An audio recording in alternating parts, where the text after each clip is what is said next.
तो दोस्तों कैसे आप सभी। तो ऐसे कि आप लोग देख पा रहे हैं जीएस गोचर की क्लास।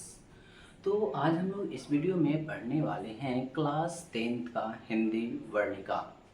ठीक है, तो वर्णिका का जितने भी लेखक नेम है सबसे पहले उसको हम लोग ट्रिक से समझेंगे, है ना। और इससे जितने भी ऑब्जेक्टिव बनते हैं उन सभी को हम लोग आसानने वाले हैं। ठीक है, तो आइए हम लोग देख लेते हैं। ठीक है, तो यहाँ पे लिखा हुआ है क्लास 10th। क्या है? क्लास 10th, है ना। वर्णिका, जो वर्णिका से जो क्वेश्चन बनते हैं हम सभी उनको जानेंगे। ठीक है, पार्ट यहाँ पे दिया हुआ है। कितने पार्ट है वर्णिका में? तो वर्णिका में कुल 5 पार्ट हैं। ठीक है, तो पहले पार्ट का नाम है आपका दही वाली मंगमा। ठीक है, पहले पार्ट का नाम है दही वाली मंगमा। तो दही वाली मंगमा का जो लेखक है वो है श्रीनिवास जी। ठीक है, कौन है? तो दही वाली मंगमा के जो लेखक हैं वो हैं आपके श्रीनिवास जी। कैसे याद रखेंगे? तो इसको याद करने का ट्रिक है कि जो दही बेचती है वो कहाँ रहती है? वो अपने ही गांव में निवास करती है। क्या? वो अपने ही गांव में निवास करती है। तो निवास से श्रीनिवास। ठीक है, इसका लेखक हो जाएंगे श्रीनिवास। अगला है इनकी जो भाषा है, कौन भाषा है? तो कन्नड़ भाषा। ये कैसे याद रखेंगे? तो इसका भी ट्रिक है। ठीक है, जो मंगमा थी वे कैसी दही बेचती थी? तो वो जो दही बेचती थी वो कटुई दही बेचती थी, है ना। क्या? कटुई। तो कटुई से याद हो जाएगा हम लोगों का कन्नड़। ठीक है, तो कोई पूछेगा कि जो पाठ 1 है यानी दही वाली मंगमा, उसके लेखक कौन है? तो उसके लेखक बताना है हम लोगों को श्रीनिवास जी। और वो कौन सी भाषा में लिखा गया है? तो वो है आपके कन्नड़ भाषा में। ठीक है, अगला है 2 पाठ का नाम है कि ढहते विश्वास। ढहते विश्वास। ठीक है, क्या लिखा हुआ है? विश्वास, सॉरी, ढहते विश्वास ना। क्या है? ढहते विश्वास। तो जो ढहते विश्वास के जो लेखक है वे हैं आपके सातकोरी होता। ठीक है, ढहते विश्वास के जो लेखक हैं वे हैं आपके सातकोरी होता, है ना। और ये क्या है? ये कौन सी भाषा में लिखा गया है? तो उड़िया भाषा में लिखा गया है। कौन भाषा में? उड़िया भाषा में। ठीक है, अगला है आपका पाठ 3 माँ। ठीक है, पाठ 3 का नाम है माँ। तो जो माँ का लेखक है वो हो जाएगा आपका ईश्वर पेटलीकर। ठीक है, माँ लेखक का जो माँ के जो लेखक हो जाएंगे वे हो जाएंगे ईश्वर पेटलीकर। कैसे याद रखेंगे? तो जो माँ होती है वो ईश्वर के समान होती है। किसके समान? ईश्वर के समान। तो इसलिए इसका याद हो जाएगा हम लोग का माँ के लेखक ईश्वर पेटलीकर, है ना। और इसकी जो भाषा है, कौन सी भाषा है? तो वह आपका गुजराती। जो माँ है वो कहाँ रहती थी? तो गुजरात में रहती थी, है ना। अगला है 4 पाठ का नाम है नगर। ठीक है, तो नगर के जो लेखक हैं वो हो जाएंगे आपके सुजाता। जो नगर में है एक सुजाता रहती थी, है ना। और वो कहाँ रहती थी? तो आपके तामिल में रहती थी। कहाँ? तमिल। तो इससे याद हो जाएगा जो उनकी भाषा है वो हो जाएगा तामिल। ठीक है, अगला है कि धरती कब तक घूमेगी। धरती कब तक घूमेगी? तो धरती कब तक घूमेगी के लेखक हो जाएंगे सांवर दैया। हो जाएंगे सांवर दैया। और इसकी जो भाषा है वो हो जाएगा आपके राजस्थानी, है ना, राजस्थानी भाषा में। ठीक है, तो कोई पूछेगा कि दही वाली मंगमा के लेखक कौन है? तो श्रीनिवास। कौन भाषा में लिखा गया है? तो आपके कन्नड़ भाषा में। ठीक है, कोई पूछेगा कि जो ये है आपका ढहते विश्वास। ढहते विश्वास के लेखक कौन है? तो सातकोरी होता। कौन भाषा में लिखा गया? तो आपके उड़िया भाषा में लिखा गया है। ठीक है, अगला है कि आपका माँ। तो माँ का जो लेखक है वो हो जाएंगे ईश्वर पेटलीकर। माँ के लेखक हो जाएंगे ईश्वर पेटलीकर। कौन भाषा में लिखा गया है? तो ये आपका गुजराती भाषा में लिखा गया है। अगला है नगर। ठीक है, नगर। तो जो नगर है, नगर के लेखक कौन है? तो है सुजाता। कौन है? सुजाता, है ना। और ये जो सुजाता है ये किस भाषा में लिखा है? तो तमिल भाषा में लिखा गया है। अगला है चैप्टर के नाम धरती कब तक घूमेगी। तो धरती कब तक घूमेगी के लेखक हो जाएंगे आपका सांवर दैया। कौन हो जाएंगे? सांवर दैया, है ना। और जो ये है ये किस भाषा में लिखा गया है? तो ये आपके लिखा जाएगा आपका कौन है कि राजस्थानी। कौन? राजस्थानी। ठीक है, तो आइए अब इससे जितने भी ऑब्जेक्टिव है यानी कि चैप्टर वाइज हम लोग ऑब्जेक्टिव देख लेते हैं। एक के जितने ऑब्जेक्टिव है सबको बहुत ही अच्छे से देखेंगे, ठीक है। तो सबसे पहले बताइए आप लोग कि जो चैप्टर 1 है, ठीक है, इस चैप्टर का नाम क्या है, ठीक है। तो अभी जस्ट अभी हम लोग पढ़ के आ ही रहे हैं कि जो चैप्टर 1 का है ना, उस नाम है आपका दही वाली मंगमा। दही वाली मंगमा, दही वाली मंगमा, ठीक है। जो दही वाली मंगमा है इसके लेखक कौन है, तो इसके लेखक कौन है, तो इसके लेखक जो है आपके श्रीनिवास जी हैं। कौन है, श्रीनिवास। इसके लेखक हैं आपके श्रीनिवास जी। कौन है, श्रीनिवास जी, ठीक है, श्रीनिवास जी। और इस कौन सी भाषा में लिखा गया, तो आपको कन्नड़ भाषा में लिखा गया है, ठीक है। अब क्या है, तो आइए इससे जितने भी ऑब्जेक्टिव है हम लोग एक एक करके जान लेते हैं, ठीक है। तो इससे पहला ऑब्जेक्टिव है आपका, इसे जो पहला ऑब्जेक्टिव है, मंगमा क्या बेचती थी। क्या है कि जो मंगमा है, मंगमा क्या बेचती थी, तो मंगमा जो थी वो आपकी क्या, दही बेचा करती थी। क्या बेचा करती थी, दही। आप लोग देख सकते हैं इसका आंसर, ठीक है। अगला है कि जो मंगमा, दही वाली मंगमा कहानी का कहानीकार कौन है, ठीक है। दही वाली मंगमा कहानी का कहानीकार कौन है, तो इसके जो कहानीकार है वो आपके श्रीनिवास जी हैं, ठीक है।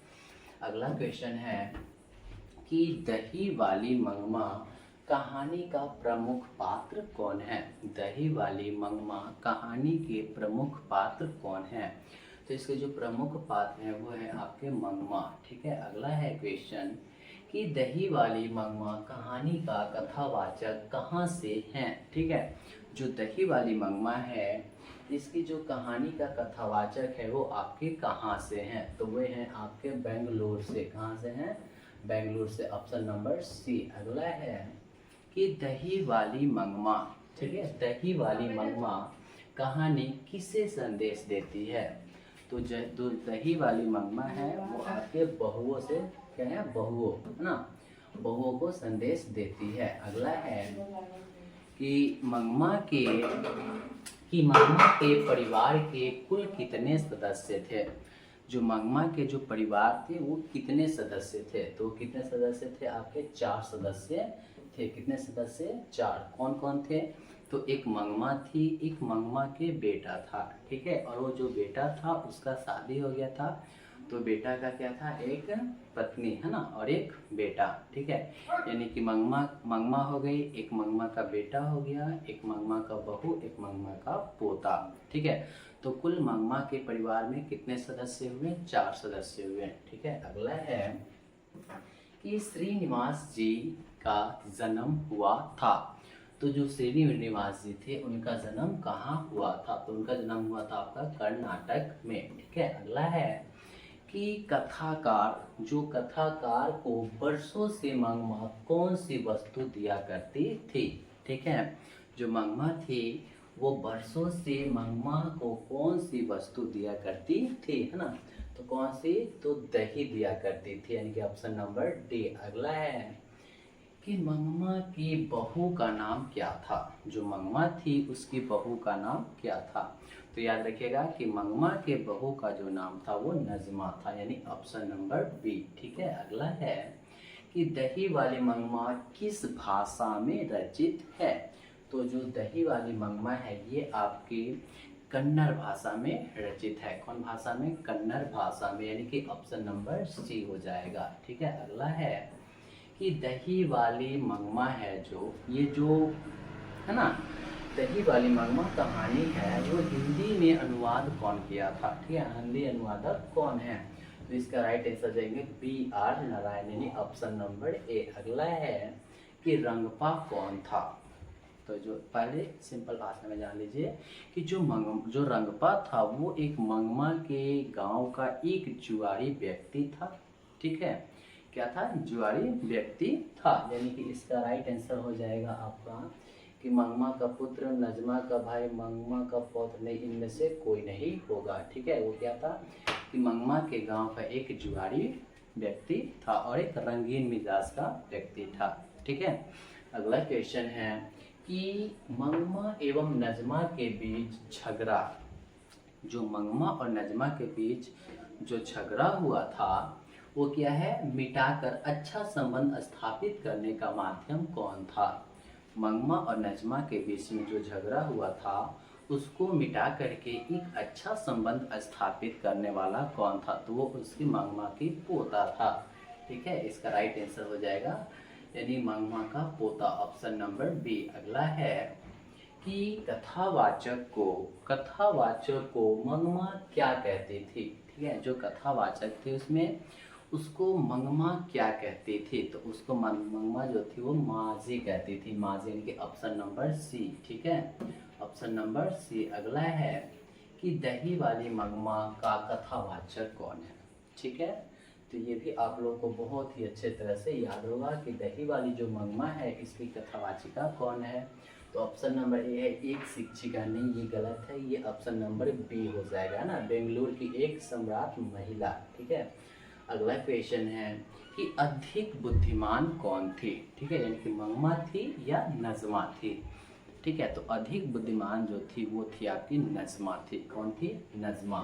ठीक है, ऑप्शन नंबर सी। अगला है कि मंगमा प्रतिनिधित्व करती थी, है ना, जो मंगमा थी वो प्रतिनिधित्व करती थी एक ग्रामीण, एक नगरीय महिला थी कि एक ग्रामीण महिला की, एक सम्राट महिला, है ना, तो इसका राइट आंसर हो जाएगा आपका बी, है ना, एक ग्रामीण महिला थी।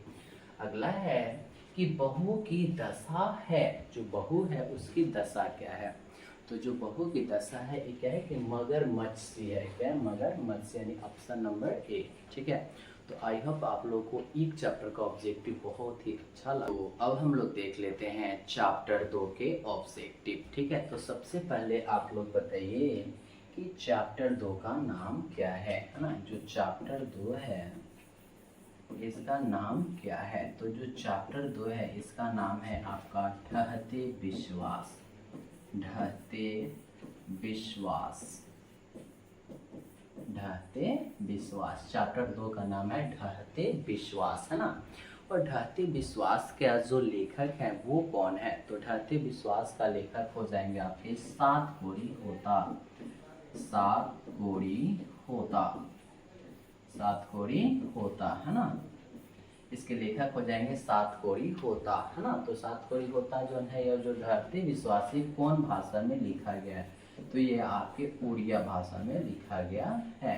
ठीक है, तो इतना आप लोग बहुत पहले से ही जानते होंगे। ठीक है, तो चलिए अब हम लोग देख लेते हैं एक एक ऑब्जेक्टिव। ठीक है, तो इसमें पहला ऑब्जेक्टिव है कि ढहते विश्वास कहानी में किस राज्य को बाढ़ एवं सूखा से प्रभावित दिखाया गया है ना।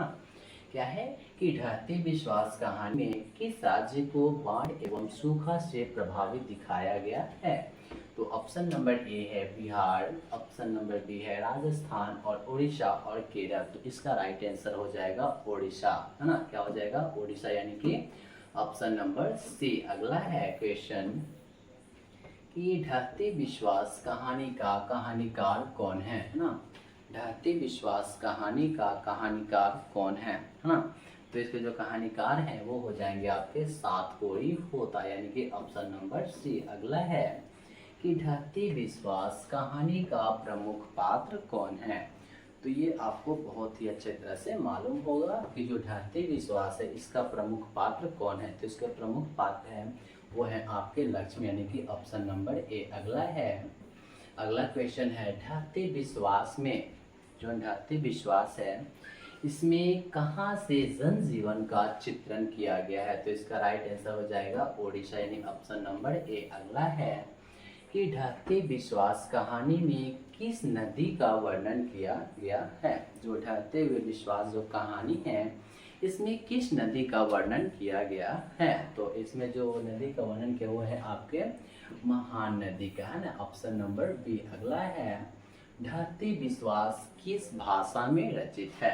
ना, जो ढहते विश्वास जो कहानी है वो आपके किस भाषा में लिखा गया है, तो वो आपके जो है वो आपका क्या उड़िया भाषा में लिखा गया, ऑप्शन नंबर डी। अगला है कि लक्ष्मी कौन थी, क्या है कि लक्ष्मी कौन थी। तो जो लक्ष्मी थी आपकी क्या थी, एक सम्राट महिला, एक दीन महिला।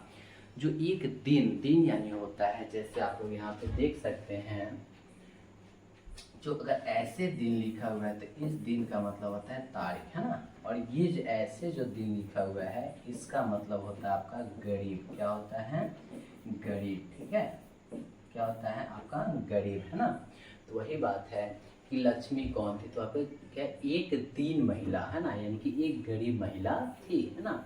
अगला है ये ना, हाँ, अगला क्वेश्चन है कि लक्ष्मी के पास कितने ज़मीन हैं। जो लक्ष्मी थी उसके पास कितने ज़मीन हैं, तो उसके पास 1 बीघा ज़मीन है ना, यानी कि ऑप्शन नंबर ए हो जाएगा। अगला है कि ढहते विश्वास कहानी किस राज्य की प्रकृति आपदा पर आधारित है ना। तो इसका राइट आंसर हो जाएगा सी, यानी कि उड़ीसा। अगला है ढहते विश्वास कहानी में किस नदी का भयावह दृश्य प्रस्तुत किया गया है। क्या क्वेश्चन है कि ढहते विश्वास कहानी में किस नदी का भयावह दृश्य प्रस्तुत किया गया है। तो इसका राइट आंसर हो जाएगा आपका महान नदी, यानी ऑप्शन नंबर बी। अगला है कि लक्ष्मी के गांव के समीप किस देवी देवता के मंदिर थे, है ना।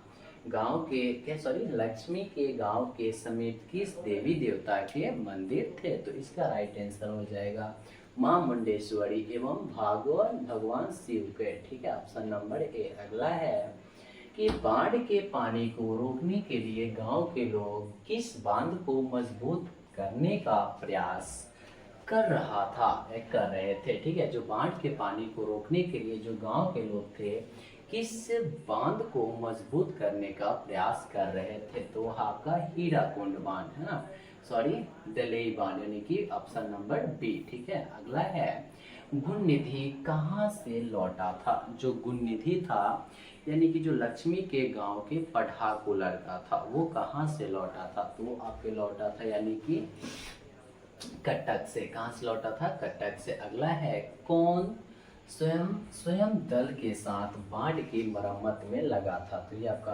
ऑप्शन नंबर बी हो जाएगा, यानी कि गुण निधि, ठीक है।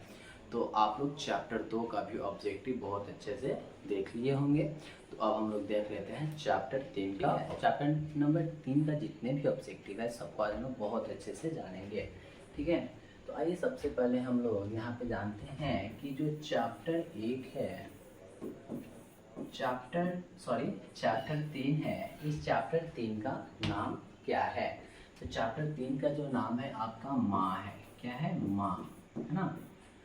यानी कि चैप्टर 3 यानी कि पार्ट 3 का जो कहानी है उसका नाम है माँ। इसका जो लेखक है कौन हो जाएंगे, तो ईश्वर पेटलीकर। कौन, ईश्वर पेटलीकर, ठीक है, ईश्वर पेटलीकर। और ये किस भाषा में लिखा गया, तो ये आपके गुजराती भाषा में लिखा गया है। कौन भाषा में, गुजराती भाषा में, ठीक है। तो चलिए अब हम लोग देख लेते हैं इसके जितने भी ऑब्जेक्टिव हैं, ठीक है। तो इसमें सबसे पहला ऑब्जेक्टिव है कि मंगू किस कहानी की पात्र है। जो मंगू है वो किस कहानी की पात्र है, तो जो मंगू है वो आपकी क्या है कि माँ कहानी की पात्र, ऑप्शन नंबर डी। अगला है कि माँ कहानी का कहानीकार कौन है, ठीक है। माँ कहानी का कहानीकार कौन है, तो इनके जो कहानीकार है वो हो जाएंगे आपके ईश्वर पेटलीकर, यानी कि ऑप्शन नंबर बी। अगला है माँ कहानी में किसकी ममता का वर्णन किया गया है। माँ कहानी में किसकी ममता का वर्णन किया गया है, तो इसमें क्या है कि माँ की ममता का वर्णन किया गया, ऑप्शन नंबर बी हो जाएगा, ठीक है। अगला है कि माँ कहानी का प्रमुख पात्र कौन है, तो माँ कहानी का जो प्रमुख पात्र है वो हो जाएंगे आपका मंगू, है ना, ऑप्शन नंबर डी। अगला है कि मंगू कैसी लड़की थी। जो मंगू थी वो कैसी लड़की थी, जो मंगू थी वो आपकी पागल लड़की थी, यानी कि ऑप्शन नंबर सी। अगला है कि माँ किस भाषा में रचित कहानी है। जो माँ है वो किस भाषा में रचित कहानी है? तो ये आपका गुजराती भाषा में है ना, ऑप्शन नंबर सी। अगला है कि ईश्वर पेटलिकर की रचना है। जो ईश्वर पेटलिकर हैं उनकी रचना क्या है? तो ईश्वर पेटलिकर की जो रचना है वो है आपकी खून की सागाई, है ना, ऑप्शन नंबर बी। अगला है माँ कहानी किनके द्वारा लिखा गया है? जो माँ कहानी है वो किनके द्वारा लिखा गया है? तो वो आपके ईश्वर पेटलिकर के द्वारा लिखा गया, ऑप्शन नंबर डी। ठीक है। अगला है माँ कहानी में कौन पागल है? जो माँ कहानी है उसमें कौन पागल है? तो उसमें जो मंगू थी वो पागल है, ऑप्शन नंबर बी। अगला है कि किसके पागलपन में सुधार देख लोग मंगू की माँ को अस्पताल जाने की सलाह दे रहे थे। ठीक है, क्या है क्वेश्चन कि किसके पागलपन में सुधार देख लोग माँ को अस्पताल जाने की सलाह दे रहे थे। ठीक है, तो मंगू के ही एक गांव की लड़की थी जिसका नाम था कुसुम, वो भी पागल थी, वो अस्पताल में भर्ती होकर वो ठीक हो गई थी। ठीक है, तो उसी के चलते क्या माँ को सलाह दिया जा रहा था कि आप भी अपने बेटी मंगू को अस्पताल ले जाए। तो इसका राइट आंसर हो जाएगा कुसुम, ऑप्शन नंबर ए। अगला है कि मंगू की उम्र क्या थी? तो मंगू की उम्र थी जो 12 वर्ष थी। क्या थी? 12 वर्ष। अगला है मंगू की माँ को कितने पुत्र थे? तो मंगू के जो माँ के जो पुत्र थे वो आपके 2 पुत्र थे। कितने पुत्र थे? 2। अगला है मंगू जिस अस्पताल में भर्ती होती है वहाँ की कर्मचारी हैं। तो वहाँ के जो कर्मचारी हैं वे आपके क्या है? व्यवहार कुशल हैं। अगला है कि कहानी का प्रधान है।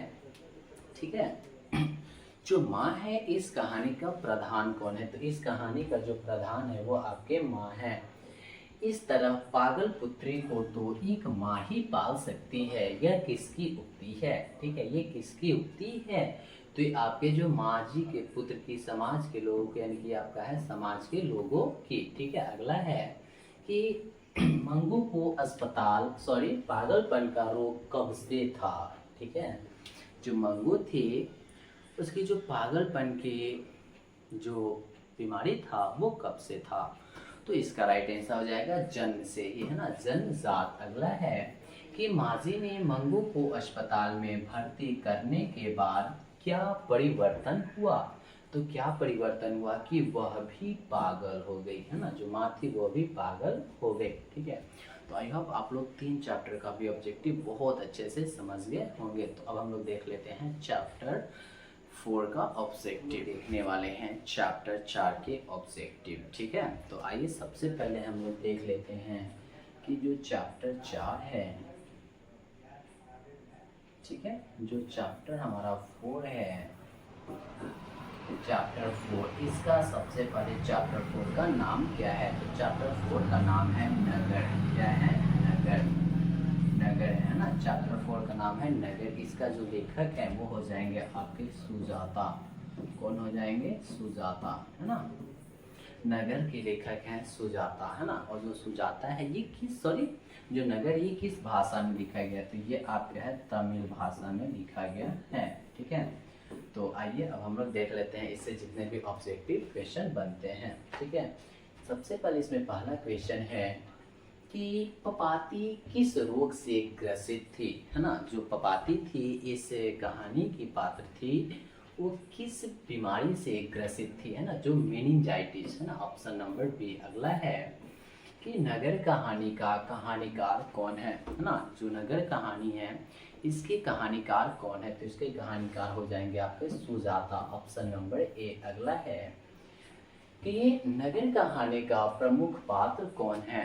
ठीक है, जो नगर कहानी है इसके प्रमुख पात्र हो जाएंगे आपके पपाती। ठीक है, ऑप्शन नंबर बी। अगला है कि नगर कहानी में किस नगर का वर्णन किया गया? तो मदुरै, है ना, ऑप्शन नंबर ए। अगला है वली अमाल की पुत्री कौन थी? तो वली अमाल की पुत्री पपाती थी, है ना, ऑप्शन नंबर बी। अगला है सुजाता का वास्तविक नाम क्या है? तो S Rangarajan, option number B. अगला है सुजाता का जन्म हुआ था, तो जो सुजाता का जन्म हुआ था वो आपके कहाँ हुआ था? तमिलनाडु से, है ना।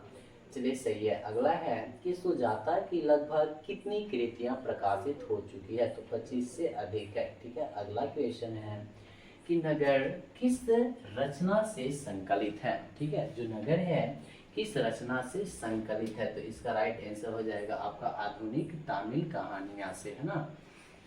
अगला क्वेश्चन है कि के एस जमुना अनुदित रचना है, तो के एस जमुना का अनुदित रचना है नगर। अगला है कि नगर कहानी में संदेश दिया गया है, जो नगर कहानी है इसमें क्या संदेश दिया गया है, तो इसमें ऑप्शन है कि नारी को केवल घरेलू काम करना चाहिए, नारियों को शिक्षित होना आवश्यक है, इसका तो लग रहा है यही है। ठीक है, बी नंबर, नारियों को शिक्षित होना आवश्यक है, क्योंकि जो पपाती की जो माँ थी वली अम्माल, वो क्या थी, पढ़ी लिखी नहीं थी, जिसके कारण मंगू की अस्पताल में भर्ती नहीं हो पाई थी। ठीक है, इसलिए इसमें संदेश दिया गया है कि जो नागरिक है, जो हर एक महिला को भी पढ़ा लिखा होना चाहिए। ठीक है, अगला है कि पपाती कौन थी, जो पपाती थी कौन थी, वली अम्माल की पुत्री थी, ऑप्शन नंबर सी। ठीक है, अगला है कि पपाती अस्पताल में भर्ती क्यों नहीं हो पाई, जो पपाती थी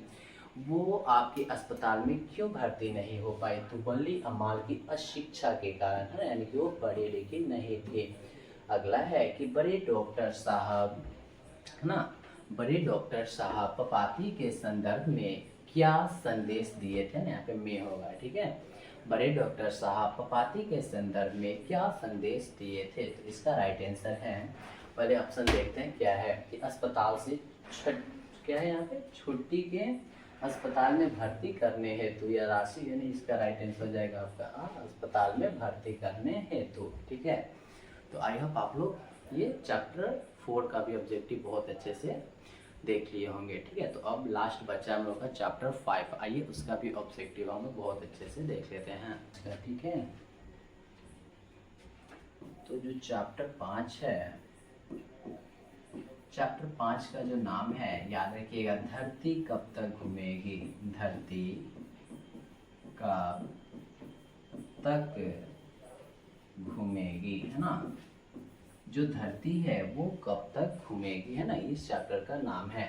और इसका जो लेखक है वो आप हो जाएंगे सांवरदैया, सांवरदैया, है ना, इसके जो लेखक हो जाएंगे आपके सांवरदैया, है ना। और ये कौन भाषा में लिखा गया, तो ये आपके भाषा में लिखा गया है धरती राजस्थानी, क्या जाएगा आपका, राजस्थानी भाषा में लिखा गया है ना। चैप्टर 5 का नाम है धरती कब तक घूमेगी, इसका लेखक हो जाएंगे सांवरदैया, और ये किस भाषा में लिखा गया है, तो राजस्थानी। ठीक है, तो आइए अब देख लेते हैं इसे जितने ऑब्जेक्टिव बनते हैं। ठीक है, इससे पहला ऑब्जेक्टिव है कि सीता को अपने घर ही में कैसा महसूस होता था, तो इसका राइट आंसर हो जाएगा ए, यानी घुटन महसूस होता था ना। अगला है कि धरती कब तक घूमेगी शीर्षक कहानी का कहानीकार कौन है, तो सांवरदैया, ऑप्शन नंबर सी। अगला है कि धरती कब तक घूमेगी कहानी का प्रमुख पात्र कौन है। ठीक है, जो धरती कब तक घूमेगी कहानी का प्रमुख पात्र कौन है। ठीक है, तो इसका जो प्रमुख पात्र है वो आपको हो जाएंगे सीता। ठीक है, अगला है कि धरती कब तक घूमेगी कहाँ की कहानी है। ठीक है, जो धरती कब तक घूमेगी ये कहाँ की कहानी, तो राजस्थानी, ऑप्शन नंबर सी। अगला है कि धरती कब तक घूमेगी कहानी में किसकी प्रधानता दी गई है। ठीक है, यानी कि धरती कब तक घूमेगी कहानी में किसकी प्रधानता दी गई है, तो इसका राइट आंसर हो जाएगा आपका नारी की। ठीक है, अगला है कि धरती कब तक घूमेगी किस भाषा की रचना है, तो ये राजस्थानी भाषा की है। ठीक है, ऑप्शन नंबर बी। अगला है धरती कब तक घूमेगी की अनुवादक कौन है, तो धरती कब तक घूमेगी की अनुवादक जो है वो आपके सांवरदैया ही है, तो इनमें से कोई नहीं होगा। ठीक है, ऑप्शन नंबर डी। धरती कब तक घूमेगी संकलित है ना, तो जो धरती कब तक घूमेगी ये संकलित है आपके क्या है समकालीन भारतीय साहित्य से। अगला है सीता घर छोड़कर क्यों चली गई।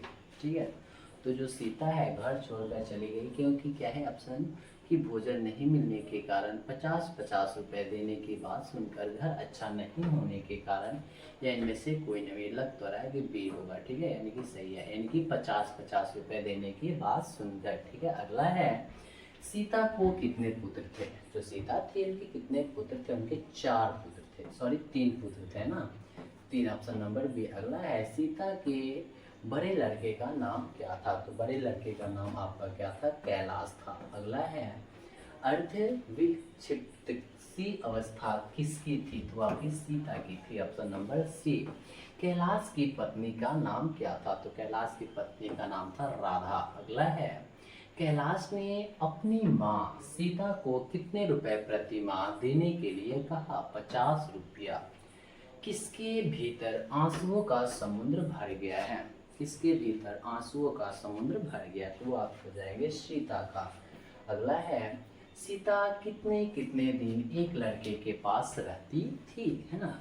तो ये आपका हो जाएगा एक महीना। सीता अपने को मानती थी भिखारी, ठीक है? क्या मानती थी? भिखारी, ठीक है? तो आई होप आप लोगों को ये वीडियो बहुत अच्छा लगा होगा। तो हम लोग ने क्या किया है कि 1 से लेकर के 5 तक जितने भी ऑब्जेक्टिव है उन सभी को बहुत अच्छे से जान लिया है, ठीक है? जो कि 10th क्लास में बहुत ही हेल्प करेगा, ठीक है, यानी कि हिंदी में। तो चलिए फिर मिलते हैं ऐसे ही नेक्स्ट वीडियो में, तब तक के लिए जय हिंद जय भारत।